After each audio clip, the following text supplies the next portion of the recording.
2009, alam naman po natin na ang buong Metro Manila was devastated by Undoy. Isa po kami sa naapektuhan niyan. First time ko rin nakatikim ng baha na hanggang tuhod sa loob ng bahay. Tapos sa buong paligid po, dagat na. So, ang feeling namin parang ito na yung katapusan namin. Lumabas ako not knowing na mas miserable pala yung nangyari sa buong paligid ko. Naisip kong bumalik sa pagtatahi, which is yun yung hobby ko. Sabi ko, at least siguro sa pagkakatsa ko, kung yun ang gagamitin kong tela sa pananahi ko, makakaraos ako para wag lang ako yung masiraan ng loob, para magpatuloy lang sa buhay. So I bought 100 pieces of sako ng arena worth 500 pesos. Ginawa ko po siya into tote bags and the rest was history.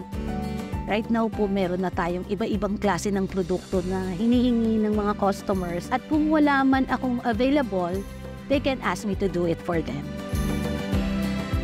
Bakit katsa? Ang dami-dami namang tela na mura na pwede mong gawin into duster, shorts, whatever, kung ano man. Kaya lang kasi naisip ko nga, bakit ako bibili? Madadagdag na naman sa basura. Ganun na siguro yung pananaw ko nung una pa man. So, agad-agad, nung magkaroon nga ako ng sobrang pera nung maundoy ako, katsa agad yung naisip ko. Kasi ang katwiran ko, cycle na, di ba? 90% po ng ginagawa kong produkto sa Craftcha are coming from our flour sacks na kinukuha sa mga small panaderos. Tapos nag-a-add-on lang po tayo meron tayong mga inabel, mga retasos, mga maongs, na anything na pwede kong magamit pauli. Hindi namin inaasahan na nung mag-online na kami nitong pandemic, mas lalo po kaming lumakas.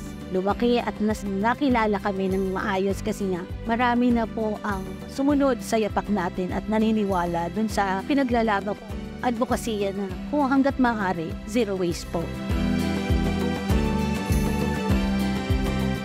Merong nagtanong sa akin one time, bakit daw patsa? Kasi sustainable. Paano mo naman nasabing sustainable?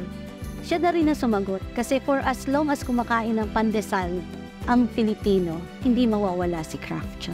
At hindi titigil si Craftcha sa paggawa ng produkto kasi napakarami pong Pilipino nangangailangan nito.